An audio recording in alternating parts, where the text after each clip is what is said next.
እስከዛሬም ድረስ እስካሁን ለሀገር ዋልታና ማገር የሆነው መከላከያ አሁንም ሀገሪቱ ከዚህ በላይም አደጋ አልደረሰባት በሰራዊቱና በመከላከያ ነው። እስኪ አሁንም እንደው የተሾማችሁ ጄኔራሎች ይቅርታ ጋር እንደው የሆነ አዲስ መላ ቢፈጠርልን በተለይ ፋኖና መከላከያ በሚደረገው ጦርነት በጣም ነው እኔ በበኩሌ እንደው እንቅልፍ ነው የሚያሳጣኝ።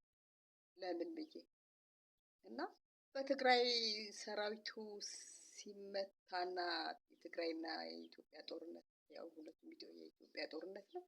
ሰራዊቱ ተመታ ብሎ ልዩ ኃይሉና የአማራ ሚሊሻ ተባብሮ ነው እንግዲህ መከላከያ እንዴት ይነካል ተብሎ እንደዛ ተሞ የገፈት ቀማሽ ሆኗል። ከመከላከያ ጋር በአንድ ጉድጓድ ተቀብረዋል።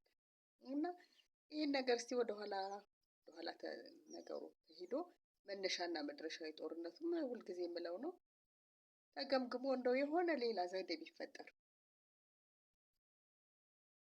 ቀጥሎ ደግሞ ለዘመነ ካሴችን ብታደርሱልኝ ለዘመነ ካሴና ለአመራሮቹ የመከላከያ ኃይል በተመናመነ ቁጥር ውሻ በቀደደው ጅብ ይገባል የሚባለው ተረት አለ እና ለሌላ ጠላት በር እንዳይከፈት እና ሰላማዊ ሰው እንዳይሞት በተቻለ መጠን ዘመነ ካሴና አመራሮቹ የሆነ ሌላ ዘዴ መከላከያ ወንድማችን ልጆቻችን እንደው የማይሞቱበትን የማይጎዱበትን ሌላ ዘዴ ቢፈጠር እና ይሄን ለፋኖ አመራሮች እንዲደርስልኝ ነው የምፈልገው።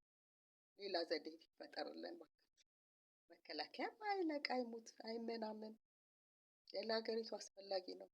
የወንድማማች ጦርነት ነው። እርግጥም የተነሳበትን የአማራን ጉዳት ወደ ዘንግቻ አይደለም። በማይካድራውም ይሁን በወለጋ በሻሸመኔ በምን ብዙ ጥቃት ደርሷል። ያ ሁሉ የብዙሃኑ ቁጭት ነው። የታወቀ ነው። አጭርና ግልጽ ነው። ግን ቢሆንም አሁን ደግሞ የባሰ እንዳይሆን ሌላ ዘዴ ቢፈጠር ሌላ